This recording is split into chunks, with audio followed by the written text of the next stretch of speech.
Your Excellency, President Shri Ramnath Goenka, our chief guest and keynote speaker this evening, the winners of the Ramnath Goenka Awards for Excellence in Journalism for their work done in 2018, and all the nominees who were shortlisted, members of the jury, distinguished guests, ladies and gentlemen.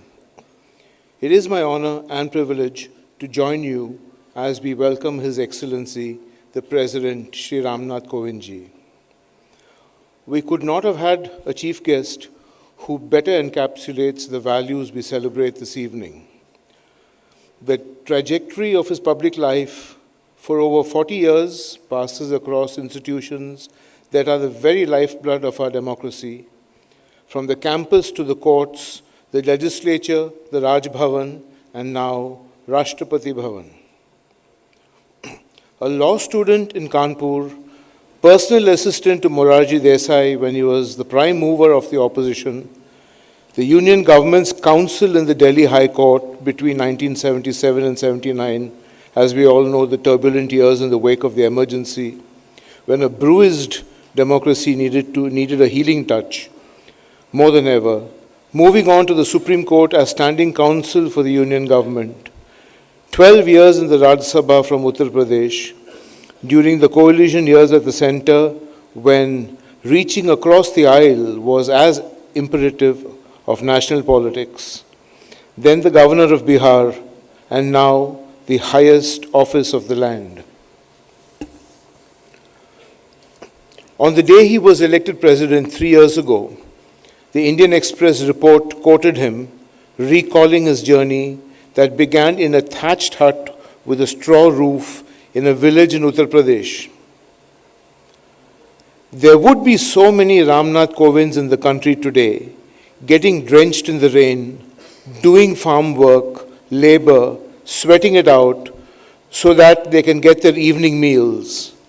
I want to tell them that this Ramnath Kovind of Praunk village is going to Rashtrapati Bhavan as their representative. My victory, he said, is an evidence of the greatness of Indian democracy. That greatness of democracy is what we have all gathered here to celebrate today as we applaud the finest in journalism. At a time when we hear all around us arguments and debates over the idea of who we are as a nation and who we are as a people. Addressing vice chancellors of top central universities last month, President Kovind said, "It is your paramount duty to ensure that your campuses emerge as spaces that nurture free expression and ideas, where experimentation is encouraged and failure is not ridiculed but seen as learning. Universities," he said, "should become laboratories for exposing students to the problems that need to be addressed in the cause of nation building. Words that resonate today, words that heal, words that can serve as a guiding light. For learning is the heart of good journalism too." This marks the winners of Ramnath Goenka Excellence in Journalism Awards. This is the 14th year of these awards, and I say this each year, and I never get tired of saying it, and I need to say this again. This evening is a testament to the unshakable fact that despite all the noise around us, good journalism is alive, good journalism is well.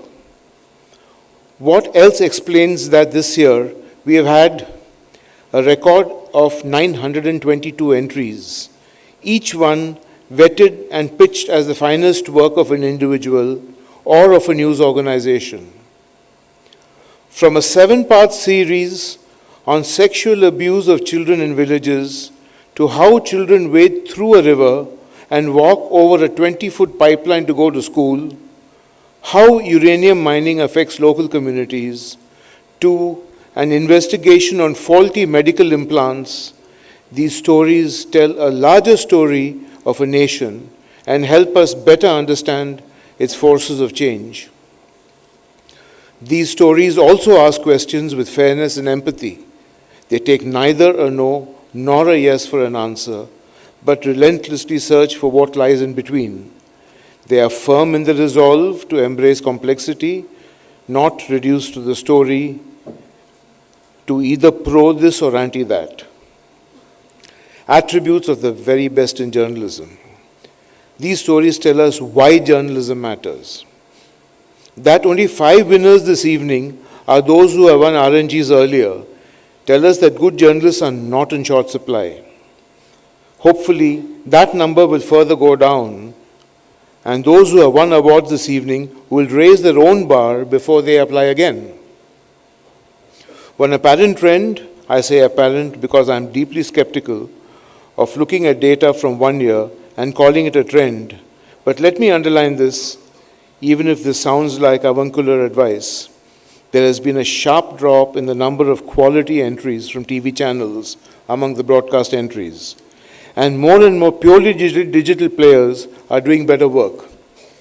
What this means and what this signifies is for some of you to study and report on, but clearly the noise at 9 p.m., the number of faces crowding the screen, the TV screen becoming one large WhatsApp group where the anchor is the administrator, this is not translating to stellar work. But this evening is about the good and the excellent work we need to nurture now more than ever. As editors, as publishers, as institutions, as readers, and as audiences, especially when we are inundated with social media that provokes rather than informs, that encourages echo rather than reflection, whose credibility is in perpetual doubt. That is why it's a very special evening that we have President Kovinji here. When I called on him last month, it took me not even a minute to convince him why his presence, while lending his moral weight to the Ramnath Goenka Awards, will enrich our mission and inspire tomorrow's winners. So please join me in welcoming President Kovinji, and we look forward to listening to him share his thoughts with us on his view of what we do and what we should do. Thank you very much, ladies and gentlemen.